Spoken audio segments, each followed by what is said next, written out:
Provavelmente você já ouviu falar que os japoneses não são lá pessoas tão calorosas como nós brasileiros, mas o que provavelmente você não sabe é que por lá não é nada incomum que eles passem a vida toda sem nunca dizer nenhuma vez a frase "eu te amo". Será que o amor simplesmente não existe na Terra do Sol Nascente? Então hoje a gente vai ver o porquê disso e a relação que isso tem com a linguagem e com a cultura deles. Tá, mas é óbvio que eles não falam eu te amo. Eles não falam português.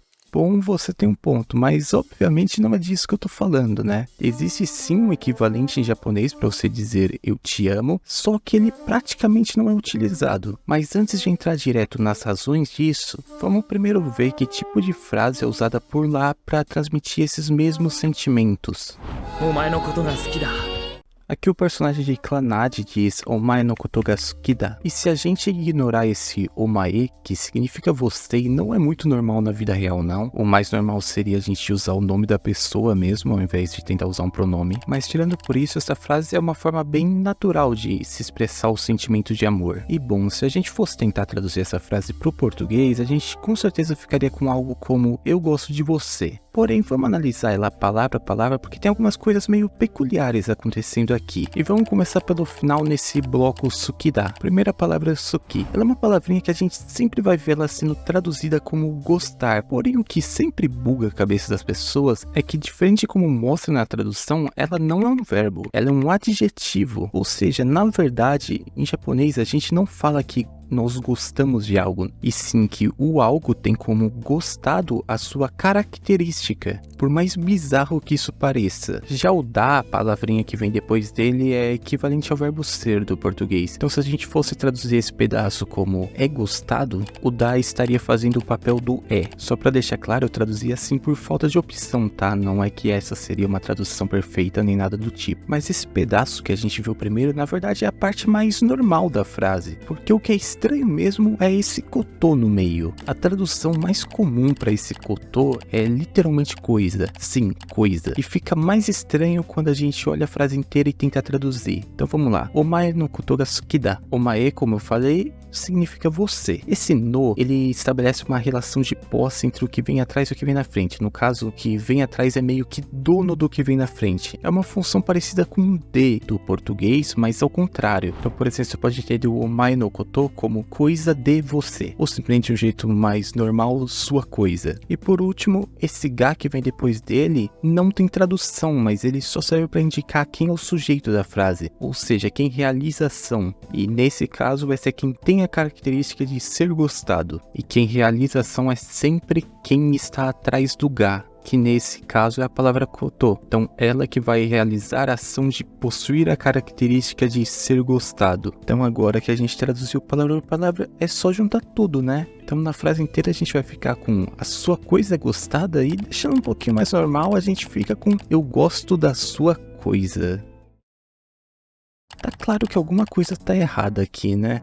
Do nada parece que virou uma frase imprópria para menores. E o grande culpado dessa confusão é o kotô, que a gente simplesmente pegou a tradução meio que literal e jogou ali. Porém, a gente tem que entender algumas coisinhas sobre ele. E primeiro é que ele, na verdade, se limita a falar de coisas abstratas. E ok, apesar de ter tirado a perversão da frase, ela continua sem fazer muito sentido. Mas também que, especialmente para pessoas, quando a gente fala o kotô de uma pessoa, a gente está se referindo a meio que tudo sobre aquela pessoa. No caso, a personalidade, aparência, atitude, voz, tudo mesmo. Então quando alguém diz que gosta do toda outra pessoa, é como se ela estivesse dizendo que ela gosta da coisa que aquela pessoa é como um todo. Nossa. Mas será que realmente tinha alguma necessidade de colocar esse troço no meio? Não é só mais fácil falar que gosta da pessoa e pronto?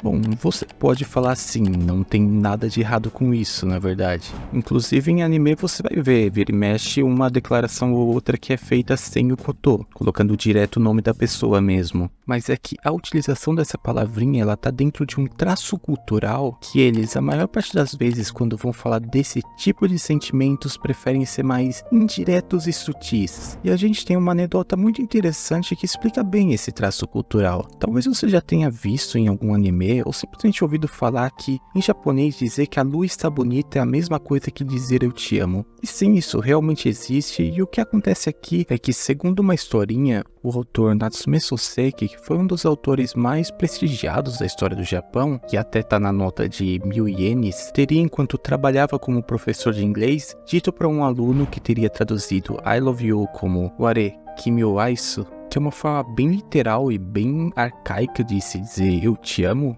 Ele teria advertido o aluno dele que nenhum japonês falava daquela forma e que seria mais apropriado se ele traduzisse como Tsuki ga kirei desu ne, que literalmente significa a lua está linda, não é? E segundo ele, dessa forma o sentimento seria transmitido de uma forma mais natural. E bom, errado não tava. Mesmo hoje, com toda a globalização e a influência de culturas ocidentais que esse fato trouxe, a expressão aishiteru, que seria a forma mais direta de se dizer eu te amo por lá, continua sendo muito pouco usada. Para a gente ter uma noção, em uma enquete que perguntava para homens de 20 a 39 anos se eles alguma vez tinham dito para a parceira deles a expressão aishiteru, 58,4% deles disseram que nunca tinham falado nem mesmo uma vez. E mesmo dentro do grupo das pessoas que já tinham usado essa expressão, a maior parte tinha usado somente em situações muito especiais, como pedidos de casamento, aniversários de casamento e etc. Bem diferente da forma cotidiana que a gente usa por aqui. Então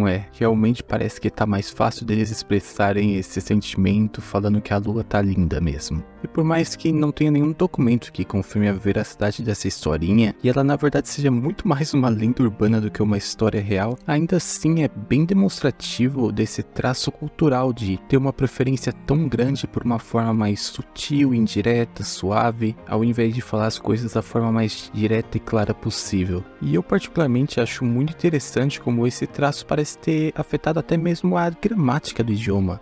Revendo um pouco do que a gente analisou, a gente não teve nem só o koto, que deixava as coisas meio indiretas, mas também, aqui falando uma impressão minha, parece que até mesmo o fato deles usarem um adjetivo ao invés do verbo para dizer que gostam de alguém, colocando o gostar como uma característica da pessoa e não como uma ação deles em si, parece que está intimamente ligado a esse traço cultural. Mas e vocês, o que vocês acham? Vocês acham estranho ou fofo esse jeito de se expressar? Comenta aí. E claro, também não sai do vídeo sem deixar o like e a inscrição, né? Porque esse é o jeito mais fácil de você apoiar o meu trabalho e consequentemente me ajudar a fazer mais vídeos como esse no futuro. Um feliz dia dos namorados para todos vocês, principalmente para quem como eu vai passar esse dia completamente sozinho.